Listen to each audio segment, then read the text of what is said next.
तो hello guys, welcome back to my YouTube channel. मेरा नाम है अनीश और आप देख रहे हैं डेली रूट्स। तो गाइज़, आपका मेरे यूट्यूब चैनल पर बहुत बहुत स्वागत है। आज आया हुआ हूँ प्रवीण मिश्रा जी के फार्म हाउस पे और यहाँ पर मैंने आज इनसे देखा कि पूरे खेत में लगा हुआ है धनिया और साथ में ये देखिए इस तरह के पॉट्स में ये धनिया उगा रहे थे। मैंने पूछा क्या राज है कि इतनी अच्छी धनिया हो रही है, क्योंकि लास्ट टाइम जो हमने लगाया था तो वो उतनी अच्छी नहीं हुई थी।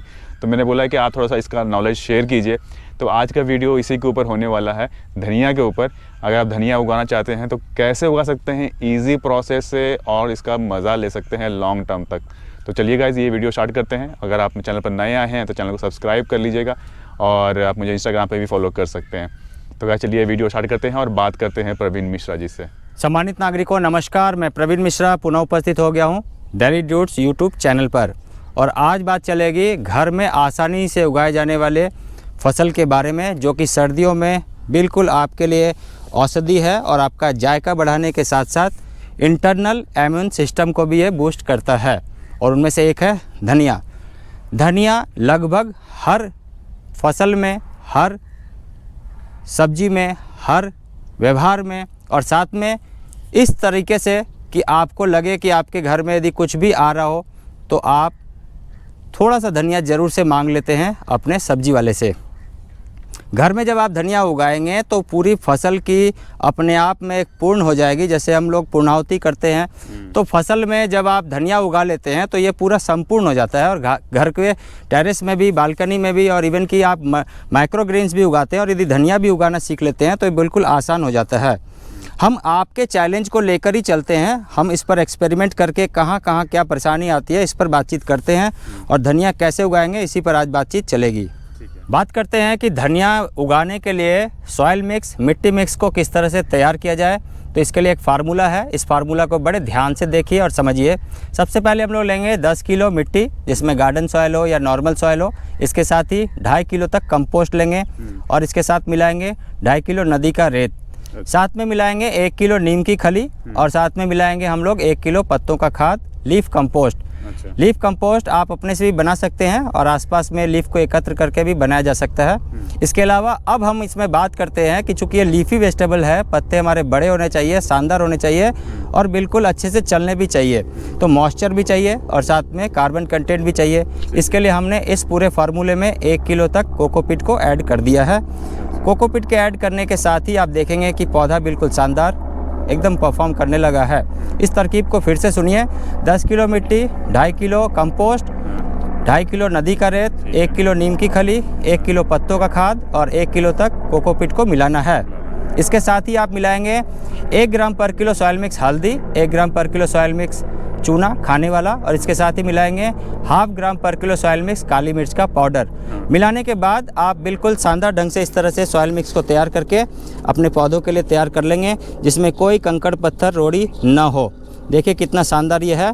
और जब आप स्मेल लेंगे तो देखेंगे कि बिल्कुल माइक्रोबैक्टीरियल एक्टिविटीज़ के कारण शानदार ढंग से बन गया और भुरभुरापन भी आ गया है। कलर वाइज भी देखेंगे तो आपका कलर मिट्टी का इस तरह का हो गया।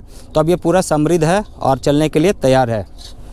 जब भी आप मिट्टी मिक्स तैयार कर लेंगे, मिट्टी मिक्स तैयार करने के बाद आपको ज़रूरी लगेगा कि आप सूखे घास, इस तरह का यदि आपके गार्डन में घास हो या कोई सूखे पत्ते हो तो उनको बिल्कुल इधर उधर ना फेंकें। और ये भी आपका कभी ना कभी काम आता है, तो इनको संभाल कर रख लें। और सबसे नीचे लेयर में आप डाल दीजिए इस तरह से सूखे पत्ते। सूखे घास भी डाल सकते हैं। घास डालने के बाद आपको एक लेयर छिड़काव करना है कोकोपीट का, जिससे कि ये धीरे धीरे डिकम्पोज होना शुरू हो जाए। ठीक है। और साथ में मॉइस्चर लेयर भी बन जाए और इसमें आपका वाटर लेयर भी तैयार हो जाए। क्योंकि हम लोग ज़्यादा प्रैक्टिस कर रहे हैं अर्बन सेक्टर में गार्डनिंग को बताने के लिए, सिखाने के लिए, तो एक जस्ट प्रैक्टिस का सब्जेक्ट है। इसके बाद अब हम लोग इसमें मिट्टी डालना शुरू कर देते हैं और जो सॉइल मिक्स हमने बनाया हुआ है वो डालते हैं और लगभग ये सॉइल मिक्स 70% तक भर दिया जाना चाहिए। इस तरह से जब हम लोग भर देंगे तो आपका ये तैयार होकर यहाँ तक पहुँच जाएगा। इस फॉर्मेट में आप देखिए। गमले का साइज़ आप कुछ भी ले सकते हैं, लेकिन अभी यदि आप पत्तेदार सब्जियां उगाना चाहते हैं तो कम से कम 12 inch, 14 inch, 16 inch, 18 inch, 22 inch, 24 inch इस तरह के गमले का चयन करना चाहिए। और आप चूँकि कंटेनर गार्डनिंग कर रहे हैं तो शुरुआत कम से कम 12 इंच के गमले से कर सकते हैं। अब बात करते हैं कि इसके आगे क्या करना है। इसके आगे का फार्मूला ये है कि जब भी आप पौधों को चलाएँगे और पौधे बहुत सेहतमंद ढंग से चले, इसके लिए ज़रूरी है कि सॉइल मिक्स भरने के बाद इस फार्मूला के बाद आपको यहाँ पर आ जाना है और ये हमने मिट्टी मिक्स में पहले से ही मॉइस्चर डाल दिया है, ओवर वाटरिंग करके इसे 1 दिन के लिए छोड़ दिया है। इस विधि को हम पलेवा विधि का नाम देते हैं, जिसमें हमने मिट्टी में पहले से ही नमी बनाकर रख दिया है और इसमें अब पौधे को चलने के लिए जब हम तरकीब बनाते हैं तो फेल होने का कोई चांस नहीं है। अच्छा। तो आइए देखते हैं इसके बाद क्या करना है। देखिए नमी बिल्कुल बनी हुई है और ऐसे लड्डू सा बन गया है हमारा। तो ये तरकीब सर्दी में, गर्मी में और आप नर्सरी से लाए हुए पौधों के लिए भी कर सकते हैं, जिसमें आपका पौधा मरेगा नहीं। अब इसके साथ ही हम इस पर एक लेयर बिछा देते हैं कोकोपीट। जब भी आप लीफी वेजिटेबल लगा रहे हैं, खास करके धनिया है, पालक है, मेथी है, पुदीना है, इस तरह के कोई फसल लेते हैं और गर्मी में चौलाई का चयन करते हैं, चौलाई लगाते हैं, तो आप ऊपर वाले एक लेयर में कोकोपीट बिछा दीजिए, अच्छे से स्प्रेड कर दीजिए। कोकोपीट के स्प्रेड करने के साथ ही आपका ये पूरा सिस्टम काम करने लगेगा, क्योंकि नीचे में हमने मॉइस्चर बनाया हुआ है और ऊपर में हमने कोकोपीट दिया हुआ है और इस कोकोपीट में भी मॉइस्चर है। तो बाकी सारा सिस्टम कैसे काम करेगा अगले चरण में बता रहे हैं। बात करते हैं कि धनिया, पालक, मेथी, चौलाई, इसके साथ साथ आप कोई भी लीफी वेजिटेबल लगा रहे हैं तो आपको जो भी आप सॉइल मिक्स बनाकर इस तरह से आपने एक लेयर कोकोपीट का बिछा दिया, इसके बाद आपको थोड़ा सा कोकोपीट लेना है और इस कोकोपीट में ही मिला दीजिए अपने बीज को।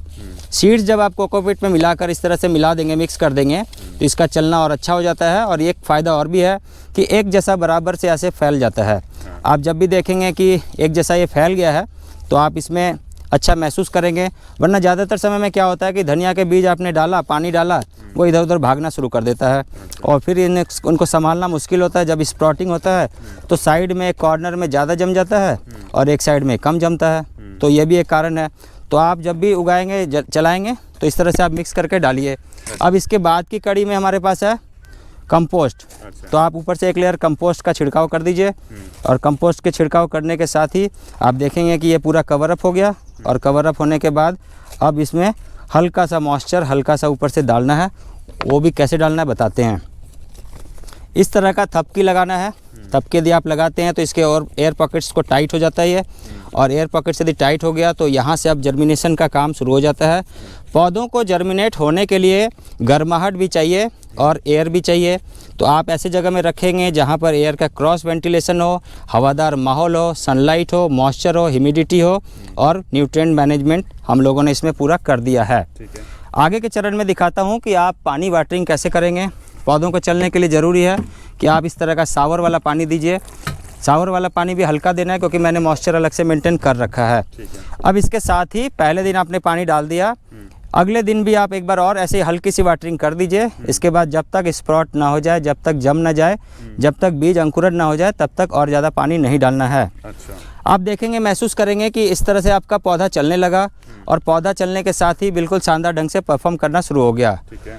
लोगों का और एक क्वेश्चन होता है कि हमारे पौधे जर्मिनेट करने के बाद ये गिर जा रहे हैं, तो वो क्या रीज़न है। जर्मिनेट करने के बाद गिरने का सबसे अहम कारण है कि आप ओवर वाटरिंग कर देते हैं। जैसे ही पौधा जर्मिनेट होना शुरू हुआ, आप शुरुआत में ही पानी ज़्यादा डालना शुरू कर देते हैं। अपना मानना है कि सर्दियों का फसल है तो इसे जर्मिनेट होने के बाद भी चलने दीजिए। जब स्टेम मजबूत हो जाए, चलना शुरू कर दे, तो आपको हल्का मिस्ट फ्लावर डालना, मिस्ट आपको इसमें स्प्रे डालना है। जेट वाला नहीं डालना है, तेज़ी से गन वाला नहीं डालना है, हल्का सा फवारा वाला जैसे होता है वो डालना है। तो इन बातों का ध्यान रखें और ओवर वाटरिंग ना करें। रात में चांद की रोशनी, बाहर में, आउटडोर में, और ये सारी नेचुरल और नैसर्गिक परिवेश में आप रखेंगे तो आपका पौधा बिल्कुल शानदार परफॉर्म करेगा। और यदि ऐसा ही होता है, परफॉर्म करता है, तो आप ज़रूर से कमेंट बॉक्स में लिखकर शेयर कीजिए। और आगे की जानकारी के लिए हम लोग पुनः उपस्थित होंगे डेली ड्यूट्स चैनल पर। तब तक बहुत ध्यान से रहिएगा। Thank you very much, take care, नमस्कार। Thank you so much sir. तो गाइस, अगर आपको गार्डनिंग ट्रेनिंग लेनी है तब भी आप ले सकते हैं। प्रवीण मिश्रा जी से ये ऑनलाइन ट्रेनिंग देते हैं। तो आज के लिए बस इतना रखते हैं। अगर आपको मेरा ये वीडियो कैसा लगा कमेंट बॉक्स में कमेंट करके ज़रूर बताइएगा। अगर आपको पसंद आया, यहाँ तक देखा है, तो प्लीज़ एक लाइक करके ज़रूर जाइएगा और अपने फ्रेंड्स के साथ शेयर ज़रूर कर दीजिएगा। तो आज के लिए बस इतना रखते हैं और फिर मिलते हैं बहुत ही जल्दी नेक्स्ट वीडियो में। तब तक के लिए टेक केयर, नमस्कार।